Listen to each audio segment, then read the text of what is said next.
Tere! Minu nimi on Nikita Oliitin ja tänase päeva pärliks on meil kodujuust. Kodujuustu saab teha kodus väga lihtsate vahenditega. Meil on vaja kõigest piima ja sidrunimahla. Kuidas teha kodujuustu? Asi on lihtne. Me võtame piima ja valame selle potti.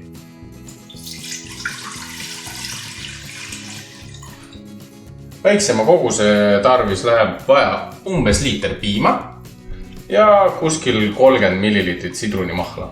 Kui piim on potis, siis peame kuumutama seda kuni 95 kraadini. Piim on meil jõudnud nüüd ilusasti keemiseni. Võtame selle kuumuse maha ja lisame sidrunimahla. Siis kui sidrunimahla on lisatud, siis vaikselt segame kogu aeg seda edasi.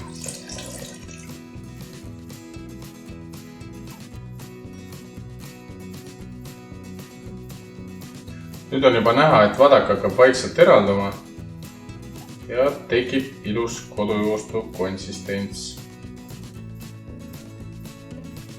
Nüüd võtame selle eraldunud massi ja kurname ilusasti läbi sõela.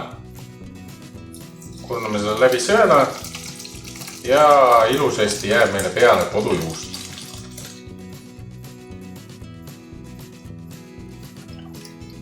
Võtame selle vedeliku natuke siit vähemaks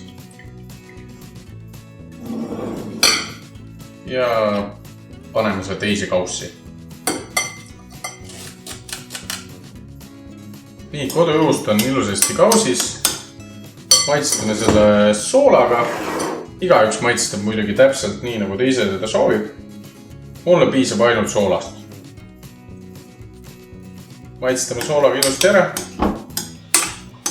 Jahutame maha ja nii ongi kodujuust valmis. Parim kaaslane heeringa vürtsi kilo juurde, täpselt nii nagu eestlasele meeldib.